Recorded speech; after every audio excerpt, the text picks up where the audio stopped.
Now turn to Part 1.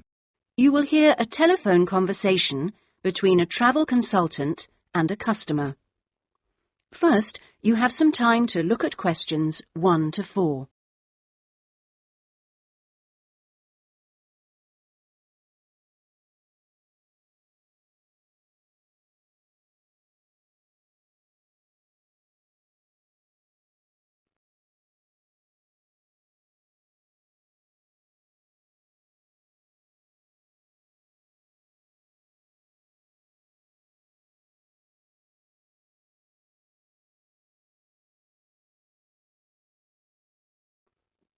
Now we shall begin.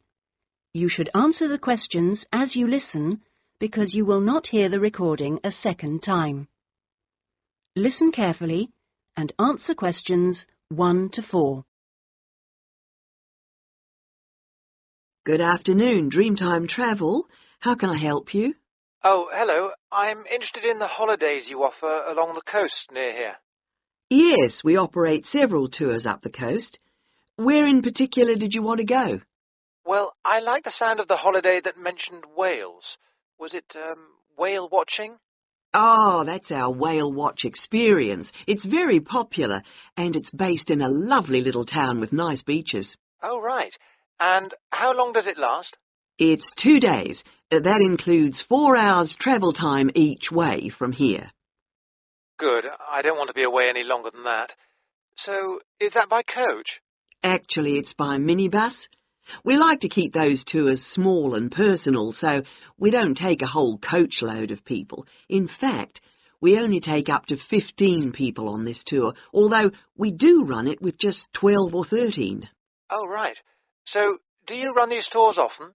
Well, it depends on the time of year. Of course, in peak times, like the summer holidays, we do them every weekend, but at the moment, it's usually once a month at most. And when is the next one going? Let me see. There's one in 3 weeks' time, which is April the 18th, and then we don't have another one until June the 2nd. All right. And is April a good time to go? Pretty good, though the really good time is later in the year. I have to say, though, that the whale sighting is only one of the many things offered. Really? Yes, the hotel itself where you stay has great facilities. It's called the Palisades. The Paris what? No, it's actually the Palisades. Pallissades. It's right on the main beach there. Oh, I see. All of the rooms have nice views, and the food is really good there too. Oh, right. Before you hear the rest of the conversation, you have some time to look at questions 5 to 10.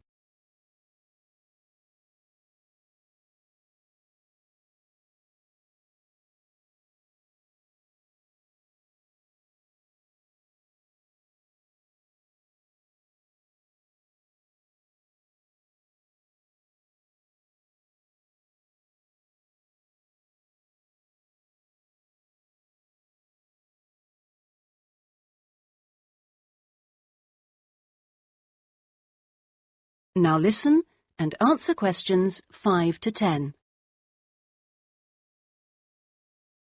And what about the other things, that are included in the price? Oh, there are lots of things.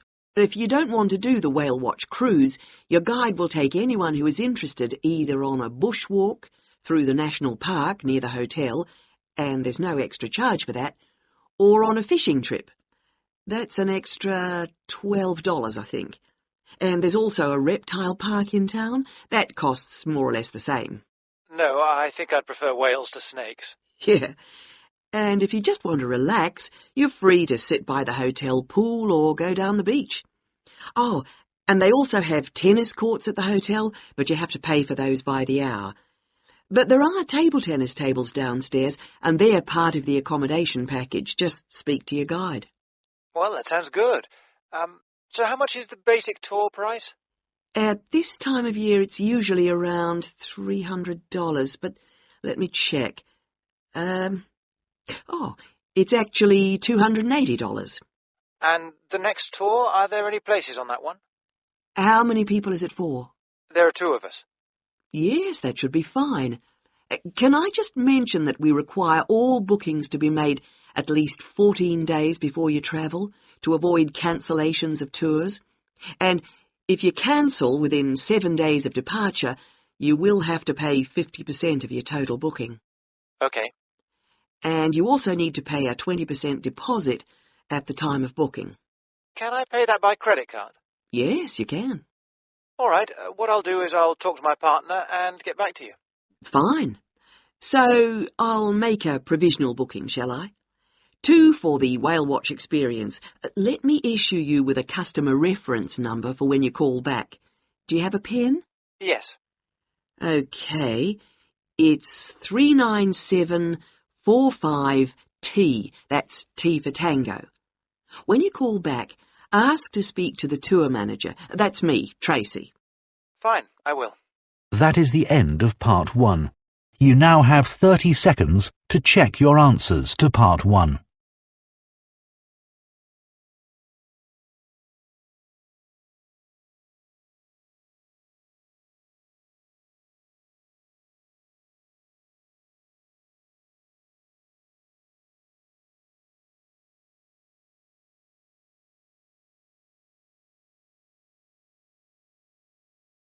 Part 2.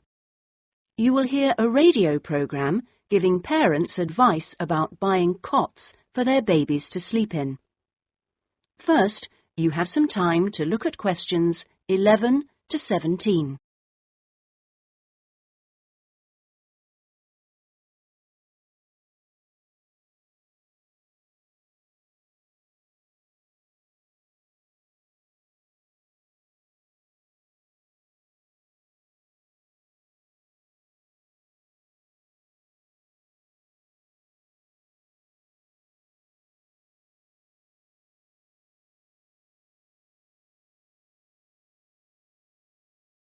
Now listen carefully and answer questions 11 to 17. Hello and welcome to today's Buyer Beware program, where we give you some tips on how to spend your money wisely. Now, in today's show, we're looking at beds for children and babies. Let's start by looking at baby cots. That's for children of up to 3 years old. We tested 3 different cots, all in the budget price range, and as usual, we will feature the good points, the problems, and our verdict. The first cot we looked at was by BabySafe, and it had several good points to recommend it. Our testers liked the fact that it had 4 wheels, so it was easy to move around. The only slight problems with this cot were that it had no brakes, but they didn't think that mattered too much. At first they were a bit concerned about the sidebar because they felt babies could trap their fingers in it, but our testers felt that this was unlikely to happen, so they've given this one a verdict of satisfactory. The next cot was by Choice Cots, and this time our testers were pleased to find a cot which is simple to put together, unlike others we looked at. On the minus side, our testers did not like the fact that the side of the cot did not drop down, making it difficult to pick up newborn babies. However, the real problem with this cot was the space between the bars. Our testers found they were too wide and a baby could easily trap his head. We felt this was a real safety hazard, and so we've labelled this one dangerous, I'm afraid. Before you hear the rest of the program, you have some time to look at questions 18 to 20.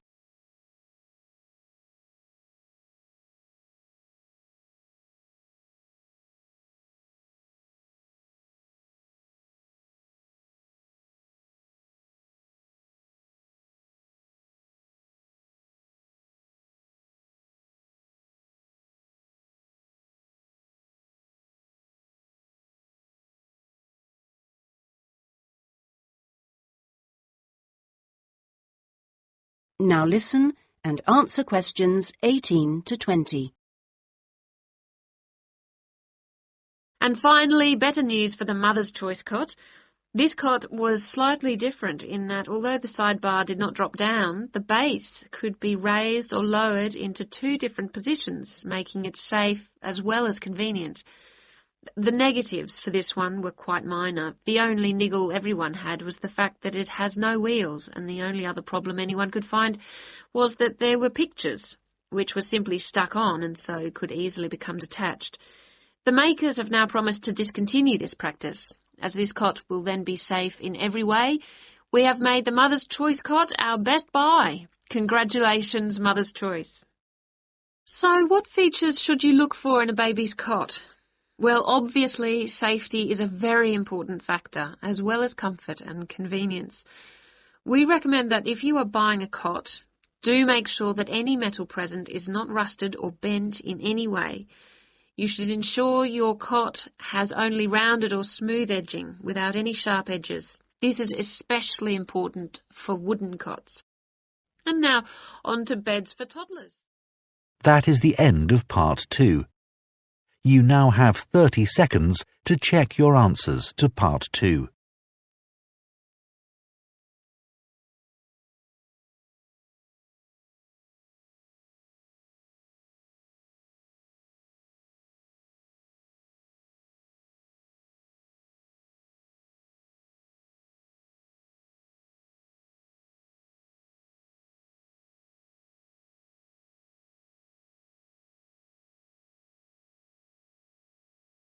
Part 3. You will hear a conversation between a student, Andrew, and a student advisor, Monica, about a diploma course. First, you have some time to look at questions 21 to 25.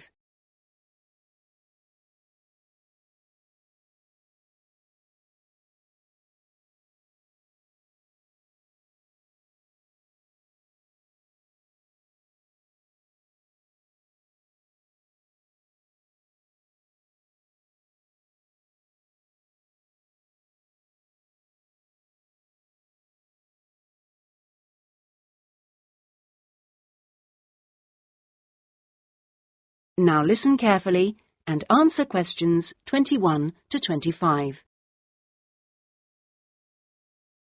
Excuse me, I was told to come here for advice about management diploma courses. You've certainly come to the right place. Hi, my name is Monica.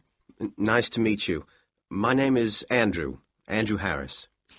So, Andrew, have you seen our diploma course prospectus yet? Yes, I've already looked at it. In fact, I thought the information on course content was really useful. But I'm afraid I'm a bit confused by all the different ways you can do the course. Full-time intensive, part-time, and so on. Well, let's see if I can help. I think each course type has its advantages and disadvantages, so it really depends on you, your own study habits, and your financial circumstances, of course. Are you working at the moment? Yes, I've been working in the administration section of the local hospital for the last 3 years. And before that, I worked in the office of a computer engineering company for 2 years. So I've got about 5 years of relevant work experience. And what I'm hoping to focus on is personnel management. I see. And are you planning to leave your current job to study, or are you thinking about just taking a year off? I want to know what my options are, really. I don't want to quit my job or anything, and my employers are keen for me to get some more qualifications, but obviously it would be better if I could do a course without taking too much time away from work. Right. So you don't really want to do the full-time course, then? No, not really. It's also a question of finances. You see, my office have agreed to pay the cost of the course itself, but I would have to take unpaid leave if I want to study full-time, and, well, I don't think I could afford to support myself with no salary for a whole year. Okay. Well, you have two other possibilities.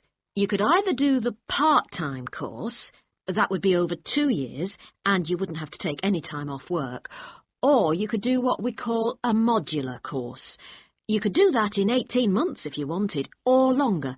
It's quite flexible, and it would be up to you. So what does the part-time course involve? For that, you would join an evening class and have a lecture twice a week. Then you'd have to attend a seminar or discussion workshop one weekend a month. What kind of coursework would I have to do? Well, it's a mixture. You'd be expected to write an essay each month, which counts towards your final assessment. You have a case study to do by the end of the course, which might involve doing a survey or something like that. And also you need to hand in a short report every 4 weeks. So that's quite a lot of work then, on top of working every day. It sounds like a lot of studying, and really tiring. Yeah, you certainly wouldn't have much free time. Before you hear the rest of the conversation, you have some time to look at questions 26 to 30.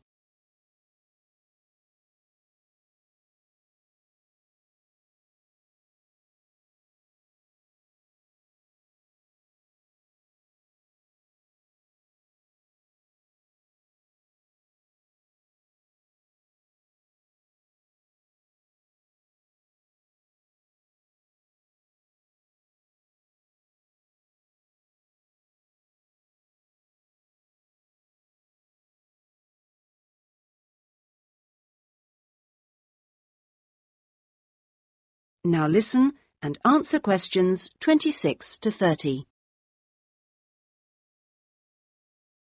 What about the modular course? What would I have to do for that? Well, that's where you get the opportunity to study full-time for short periods. That way you can cover a lot of coursework and attend lectures and seminars during the day. And each module lasts for 1 term, say about 12 weeks at a time. There are obvious advantages in this. The main one being that you can study in a much more intensive way, which suits some people much better. And how many of these modules would I have to do to get the diploma? The current programme is 2 modules, and then you have to choose a topic to work in more depth. But you can base that on your job, and so you don't need to be away from the office. And how long it takes is up to you. Mm-hmm. The important thing is that you don't have to study and work. You can focus on one thing at a time. Yes, I can see that. It certainly sounds attractive. It would be more expensive, though. I mean, I'd have to support myself without pay for each module. That's true, so that might be a problem for you. Look, why don't you talk this over with your employers and then come back? That is the end of Part 3. You now have 30 seconds to check your answers to Part 3.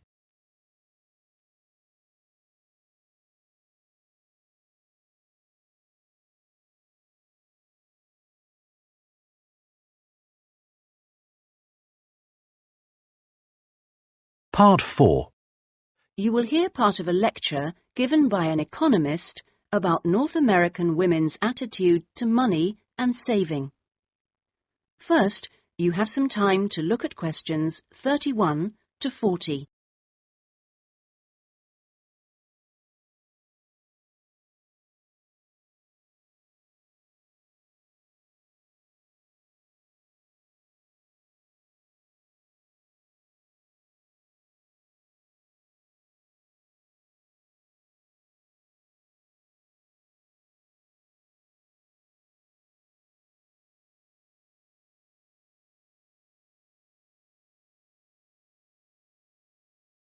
Now listen carefully and answer questions 31 to 40. Okay, so we've been looking at the attitudes of various social and cultural groups towards the management of their personal finances, how important they feel it is to save money, and what they save their money for. One aspect that we haven't yet considered is gender. So if we consider gender issues, we're basically asking whether men and women have different attitudes towards saving money, and whether they save money for different things. Back in 1928, the British writer George Bernard Shaw wrote in his Intelligent Women's Guide to Socialism and Capitalism that a man is supposed to understand politics, economics, and finance, and is therefore unwilling to accept essential instruction. He also said, a woman, having fewer pretensions, is far more willing to learn. Now, though these days people might question a lot of the assumptions contained in those statements, recent research does suggest that there are some quite fundamental differences between men and women in their attitudes to economic matters.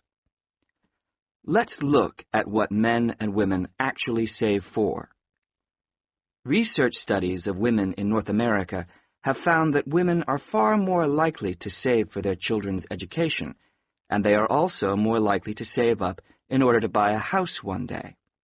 The same studies have found that men, on the other hand, tend to save for a car, which, by the way, takes a surprisingly large amount of the household budget in North America. But the other main priority for men when saving money is their retirement. When they're earning, they're far more likely to put money aside for their old age than women are. Now, this is rather disturbing, because, in fact, the need for women to save for their old age is far greater than for men. Let's consider this for a moment. To start with, it is a fact that throughout the world, women are likely to live many years longer than men, so they need money to support them during this time. Since women are likely to be the ones left without a partner in old age, they may therefore have to pay for nursing care, because they don't have a spouse to look after them. Furthermore, the high divorce rates in North America are creating a poverty cycle for women. It is the divorced women who will most often have to look after the children, and thus they need more money to look after not just themselves, but others.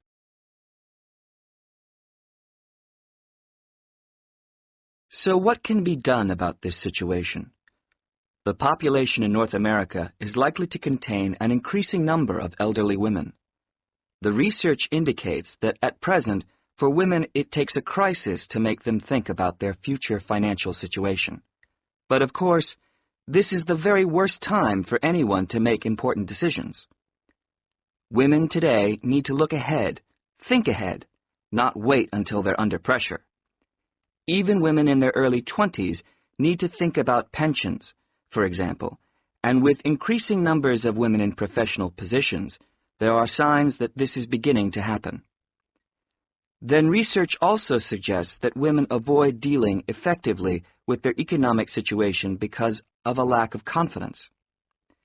The best way for them to overcome this is by getting themselves properly informed so they are less dependent on other people's advice. A number of initiatives have been set up to help them do this. This college, for example, is one of the educational institutions which offers night classes in money management, and increasing numbers of women are enrolling on such courses. Here, they can be given advice on different ways of saving. Many women are unwilling to invest in stocks and shares, for instance, but these can be extremely profitable. It is usually advised that at least 70% of a person's savings should be in low-risk investments. But for the rest, financial advisors often advise taking some well-informed risks. Initiatives such as this can give women the economic skills and knowledge they need for a comfortable, independent retirement. The increasing proportion of elderly women in the population is likely to have other economic consequences. That is the end of Part 4. You now have 30 seconds to check your answers to Part 4.